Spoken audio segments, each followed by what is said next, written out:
Several thousand soldiers from North Korea are being trained in Russia, and by the end of the year they may be transferred to the front line in Ukraine. This was reported by the Washington Post on October 11th and later confirmed by Ukrainian President Volodymyr Zelensky. What we see is a growing alliance between Russia and regimes like North Korea. It is no longer just about transferring weapons, it is actually about transferring people from North Korea to the military forces of the occupier. In June 2024, Putin visited Pyongyang to sign an agreement on strategic partnership between Russia and North Korea. The document envisages, among other things, military cooperation. The Russian army has become directly dependent on ammunition supplies from North Korea. It sends about 3 million shells a year to Russia. The Times writes, citing data from Western intelligence agencies. The presence of North Korean servicemen in the ranks of armed forces of Russian Federation is yet another proof of this dependence.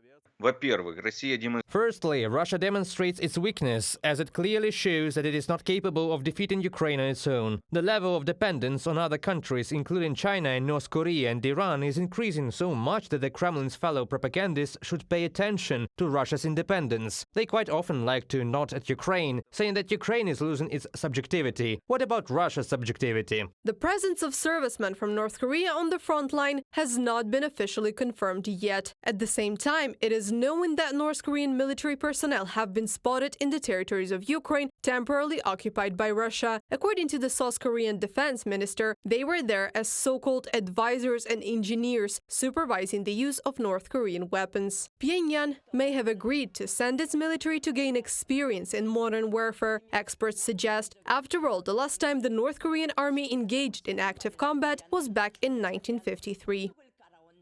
It is clear that Kim Jong-un and the generals of North Korea are quite seriously interested in learning the experience of war, and the generals of North Korea too. The experience of modern warfare, how combat operations are now being transformed. Naturally, on the battlefields on the Russian-Ukrainian war, the North Koreans would like to learn from this experience.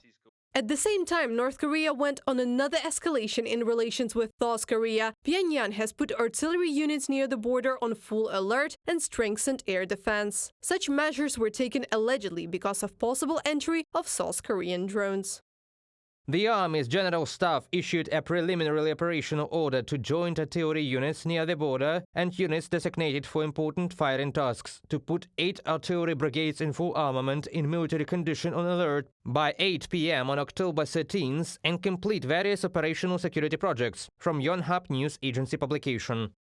Pyongyang has also begun preparations to blow up 2 roads that connect North and South Korea. They pass through the 4-kilometer-wide demilitarized zone. This area is considered one of the most mined areas in the world. Moreover, there are powerful fortifications on both sides of the zone, embedded in an already difficult terrain. In the event of a possible attack on South Korea, North Korea does not rely on its infantry, but primarily on artillery. North Korea has a significant advantage in terms of war-fighting capability. It is less than 40 kilometers from North Korean territory to the center of Seoul and only 10 kilometers to densely populated suburbs. There is also a numerous battle and rocket-propelled artillery in the North Korean army, but also ballistic missiles that could be carriers of nuclear weapons. It is believed that underground shelters along the demilitarized zone contain the bulk of North Korean artillery systems, estimated at about 21,600 guns. And another 5,500 MLRS. To discuss the North Korean threat, U.S. Deputy Secretary of State Kurt Campbell will visit Japan and South Korea, the United States State Department said. The visit will take place from 15th to 17th of October. At the trilateral meeting in Seoul, Japan will be represented by the country's Deputy Foreign Minister Masataka Okano, and South Korea will be represented by his counterpart Kim Hong-kun. Reported by Anastasia Tarnavska, Valeria Nekapelova, UATV News.